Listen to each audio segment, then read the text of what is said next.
What's going on, YouTubers, gamers, fellow hobbyists? Welcome to this week's episode of P&Q, my question and answer series, where you get to ask me questions or put comments to me and then I respond to you the following week. Now, you can do this one of four ways. First way, pop your comment or question down below, which is the most common way, of course. Or two, you can email me directly at miniwarzone@gmail.com for an anonymous response. 3, if you make a video yourself and ask a question on there or raise a topic that I want to talk about, I'll answer that here too. Or 4, if we meet in person and you raise a topic or ask a question, I'll also answer that here or address that here as well.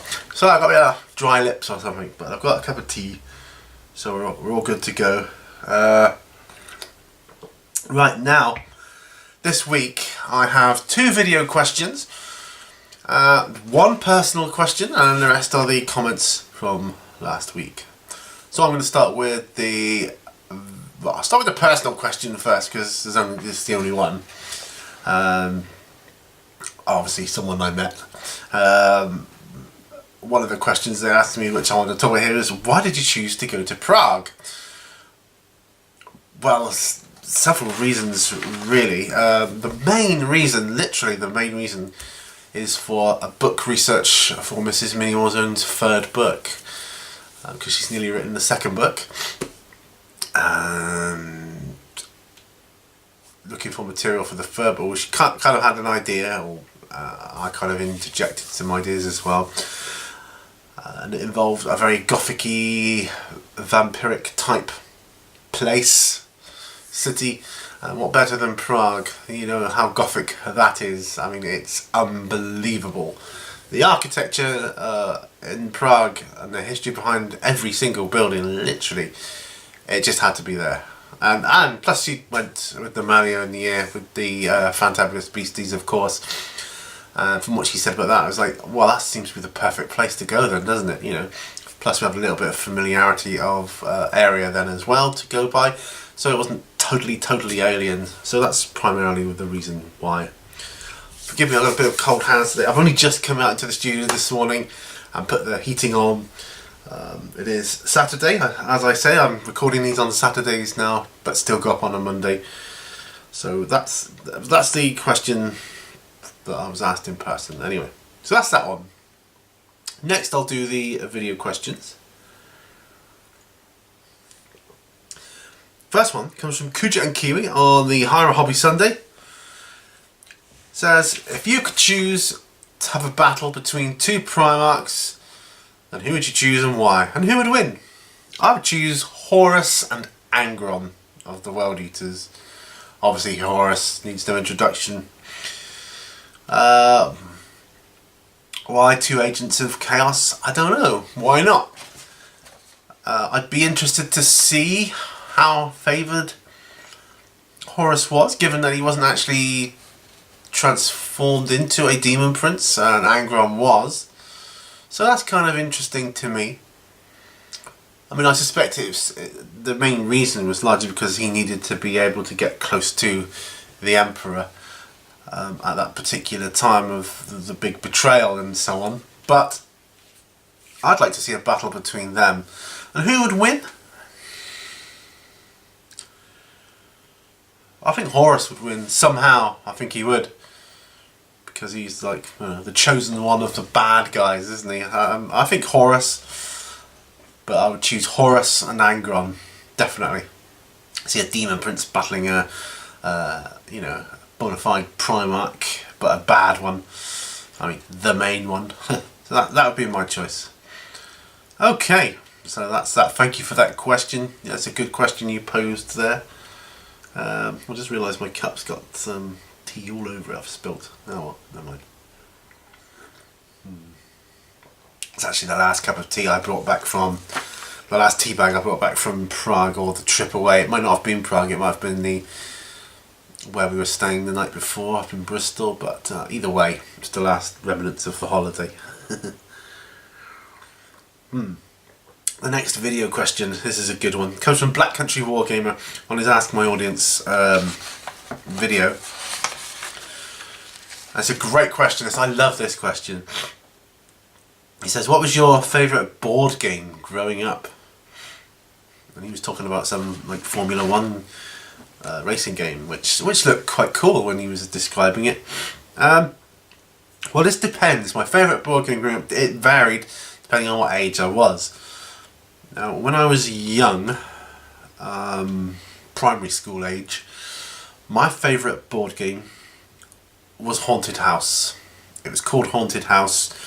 I think there was a later version of it that another company did later on, years later, called Ghost Castle, but the original one was called Haunted House, and you had to get through the haunted house, the rooms in the haunted house, avoiding the traps, and there was like a witch and casting spells and all that kind of stuff. You just had to escape the haunted house, and it was brilliant.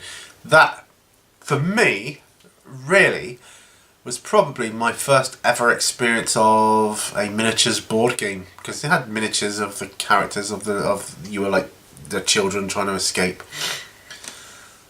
rather than just like a square or a round or a square or a triangular piece of plastic. It was actually molded into a like a character.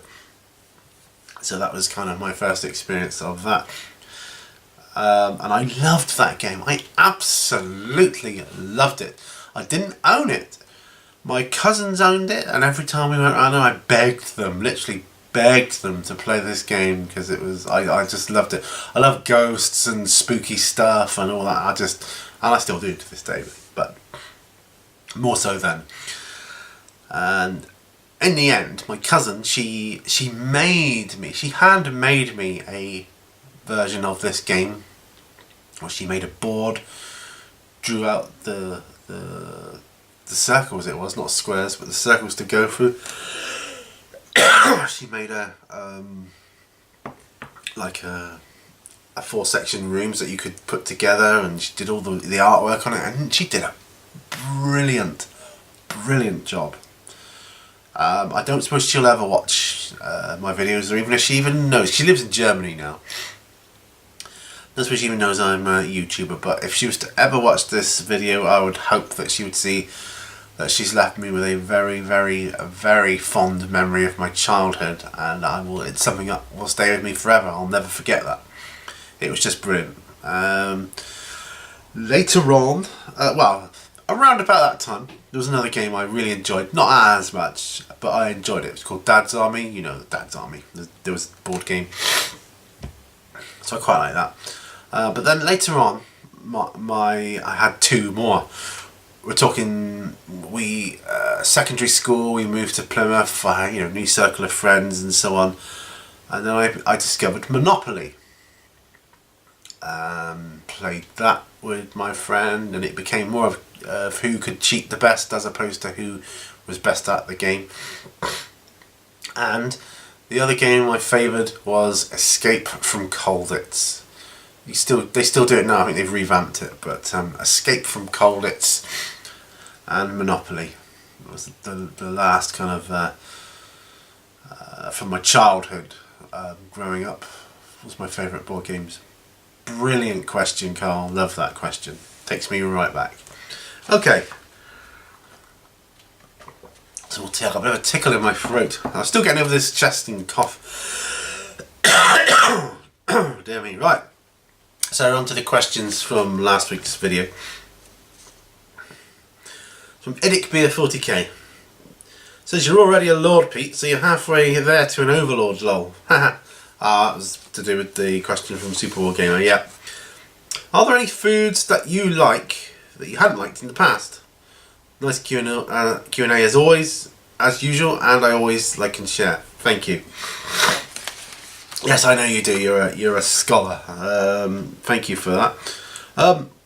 So what you're asking me, is there any foods I like now that I didn't like in the past? Anything I like now? Well, yes. I like parsnips and cabbage. Parsnips and cabbage. Hated them with a vengeance when I was young. I love them now. Absolutely love them. Oh, and swede. That's another one. Swede. Yeah, whether it's mashed, diced, whatever. Well, I love mashed swede. I hated it before. Absolutely hated it. But yeah, so that, I mean, when I was a kid, mashed swede, I can remember eating it for the first time. I looked at it and thought, that's going to taste like mashed potato. Nothing like mashed potato. Why would it? But it just looked the same. It was a slightly different colour. Thanks for your question. Okay, Ralph Astley is next. He says, Congo supplement has been out about a fortnight and currently painting the figures. Now, I think this was the one I answered in response to Chronos of Silicus. What am I looking forward to coming out? And this was the P&Q I did before I went to Prague.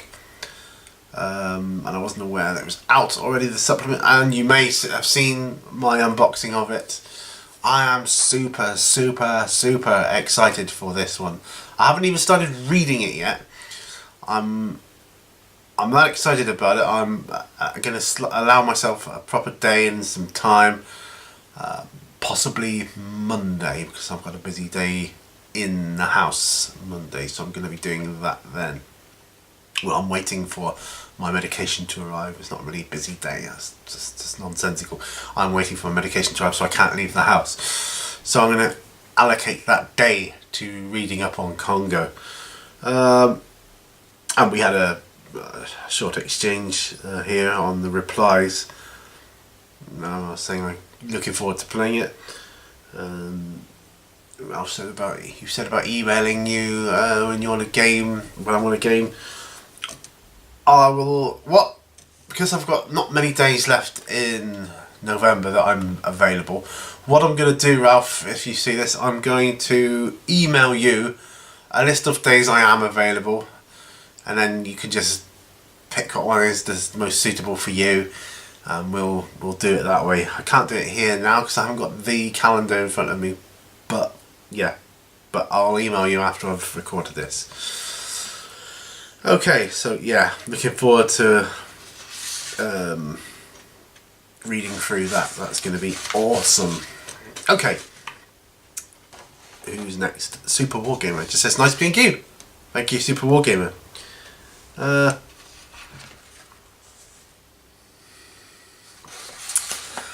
Got Black Hawk Tabletop Gaming, who says, cool Q&A, Pete. What is your most liked character to play in D&D? Oh, wow. Wow. My most liked character to play.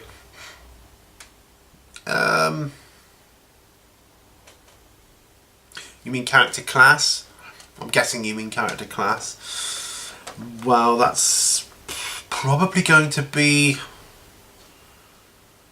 any of the magic users, really. In the old D&D, it was magic user. You got warlocks and wizards and goodness knows what else now. Anything to do with magic. Do you remember the old illusionist? I used to like them because I found it a little bit more, even more of a challenge. Illusionist.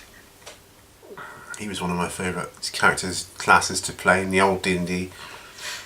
Monks I liked. Unarmed combat.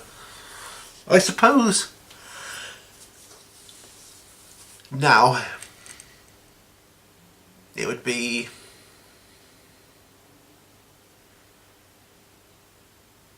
I like the bog standard fighter, don't get me wrong, who doesn't? But I suppose my favourite would be like the thief or the rogue as they're called now. And that takes me back to, do you remember Thief Acrobat? I used to like them as well. So I'll say rogue. Rogue. Thank you for your question. That's got me thinking and going, ooh, wow. Over all the different editions of D&D and so on and so forth. But overall, anything magical. Any magical class, really. And the last question comes from William Kuby. Says, well... Oh, I think it's... Yeah, okay. Well, here's one. Who will win? Star Wars Stormtroopers or 40k Space Marines? Well, easily 40k Space Marines. We get one one unit of Space Marines could probably wipe out all the entirety of the Stormtroopers. Easy. And there you go. Thank you very much for your questions. That was awesome. I enjoyed that. You know, that was good.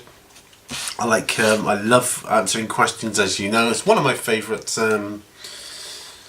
shows to do. Primarily because I'm interacting with you. Also because I just switch the camera on and go. There's no editing really as such. I put the intro on and that, but big deal. But that's why I like these. Just sit and chat. God, I haven't hardly had any of my tea yet, but oh. So, please keep the questions coming. Nick, I know you always like and share and stuff, but everybody else, if you don't mind, could you please like the video and share it out there as much as possible? I really am trying to get out to as many people as I can now and expand my channel. I'd like to. Well, my next big milestone for subscribers, of course, is 1,000 subscribers. I'm going to be doing a giveaway for that. So, you know, the sooner we get there, and the sooner I can do that. So, yeah, but it'd be nice to be part of the 1,000 club, as it were. Thanks very much for your questions. Please keep them coming. I love to answer them, even if it is just a, you know, cool vid or whatever. I enjoy that. There they go, there's my questions. Remember, all brushes lead to war, my friends, and I will see you on the next video. Bye for now.